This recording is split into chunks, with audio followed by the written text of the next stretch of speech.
परम सत्कारयोग सासंगत जी सारी रचना पवित्र कर लईए ते आखिए धन श्री सतगुरु जगजीत सिंह जी, धन श्री सतगुरु उदय सिंह जी।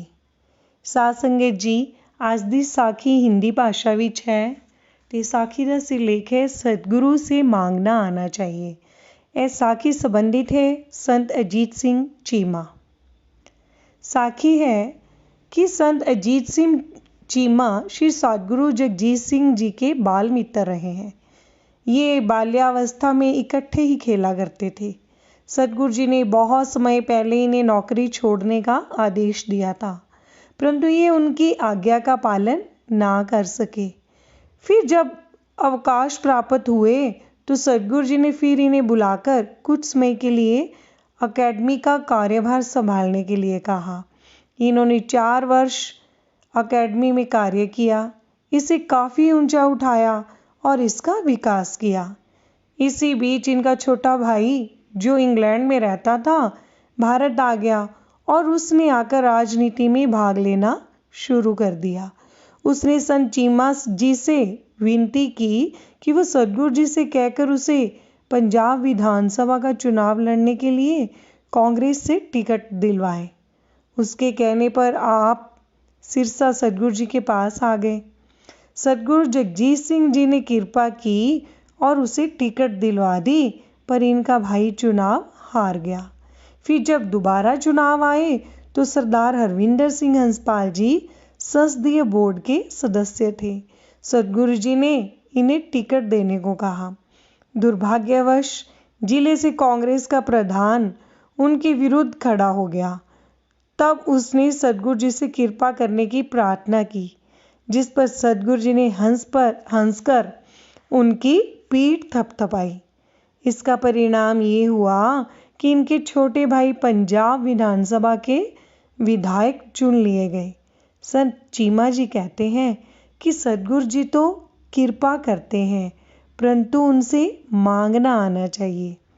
संत चीमा जी जब पाकिस्तान से लौटे तो उनकी धार्मिक भावनाएं लगभग खत्म हो चुकी थी। उनके मन में विचार आया कि यदि सतगुरु जगजीत सिंह जी सचमुच में गुरु हैं तो वे स्वयं उसे भजन देंगे। सतगुरु जी ने उसकी मनोकामना जान ली, उस पर कृपा दृष्टि बरसी और उसे स्वयं ही भजन दिया। सच्चे पातशाह सतगुरु महाराज उसे अपना मित्र मानते हैं। उनके मन से साम्यवाद की विचारधारा जाती रही और ये सतगुरु जी के चरणों में ही लग गए। अब भी इनकी जमीन है, 3000 रुपये पेंशन आती है, परंतु श्री सतगुरु जगजीत सिंह जी के प्रेम में बंधे हुए यही रहते हैं। ये समझते हैं कि वे अपने जीवन का सतगुरु के चरणों में रहकर वे अपने जीवन को सतगुरु जी के चरणों में रहकर ही सफल बनाएंगे। जिला कपूरथला में इनके पिताजी को जमीन अलॉट हुई। सन 1969 में इनके पिताजी का देहांत हो गया। सतगुरु महाराज श्री सतगुरु जगजीत सिंह जी इन दिनों अफ्रीका में थे। उन्होंने इनको तार देकर बताया कि इनके पिताजी परम पुरुष की ज्योति में लीन हो गए हैं। सतगुरु जी ने संदेश किया कि वे अब नहीं आ सकते, पर बरसी पर अवश्य आएंगे, यानी भोग पर जरूर आएंगे। भोग पर उनके घर सतगुरु जी, संत इंदर सिंह चक्रवर्ती जी आदि अनेक विद्वान आए।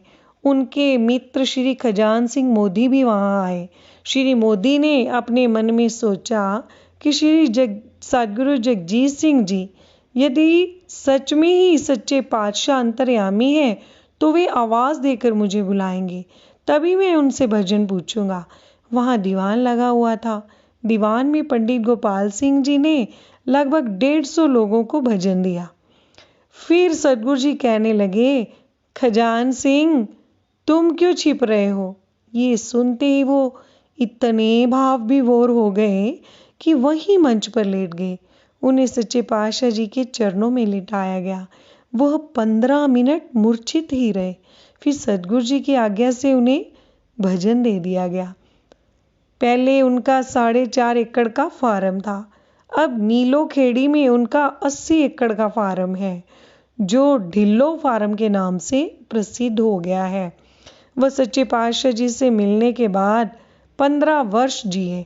15 वर्ष बाद उन्हें पक्षाघात हुआ। वह कुछ दिन बाद ठीक हो गया। एक दिन वह अपनी नित्य क्रिया से निवृत्त होकर बैठे तो कहने लगे कि बहुत से नामधारी सिख इकट्ठे हो रहे हैं और सदगुरु श्री प्रताप सिंह जी आए हैं। उन्होंने बच्चों से कहकर चारपाई बिछवाई।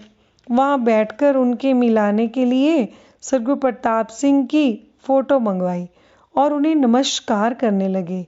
उन्होंने उसी पल ही प्राण त्याग दिए। उस दिन एक बीबी पटियाले से आई थी। उसने जब सदगुरु महाराज को नमस्कार किया तो उन्हें उनमें गुरु नानक देव जी के दर्शन हुए।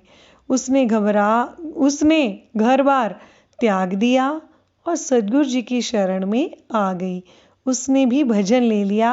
वह कहने लगी अब उसका कोई भी घर बार नहीं है, बस सतगुरु जी का घर ही उसका घर बार है।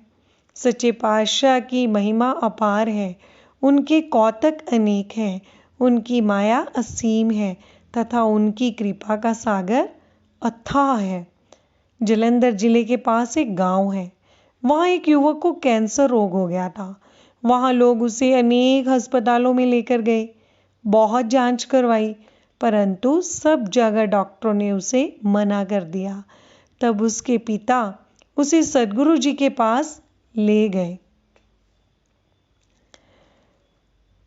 तो सदगुरु जी ने उस पर दृष्टि डाली और कहने लगे कि इससे तो कुछ भी नहीं हुआ है। सच्चे पातशाह जी का चमत्कार हो गया। वह युवक कुछ ही दिनों में पूर्ण स्वस्थ हो गया। वह अब भी उन्हीं के पास रहता है। सदगुरु के पास बहुत ही नम्रता तथा प्रेम है। जो भी सच्चे मन से अरदास करता है उस पर वे अवश्य ही कृपा करते हैं। वे 16-17 लाख निर्धनों पर खर्च करते हैं। यहाँ वृद्ध आश्रम में वृद्धों को बड़े ही प्रेम से रखा जाता है। सच्चे पातशाह उन लोगों का स्वयं भी ध्यान रखते हैं। आओ हम सारे ही गुरु जी के चरणों में दंडौत वंदना करें और कहें धन श्री सतगुरु जगजीत सिंह जी।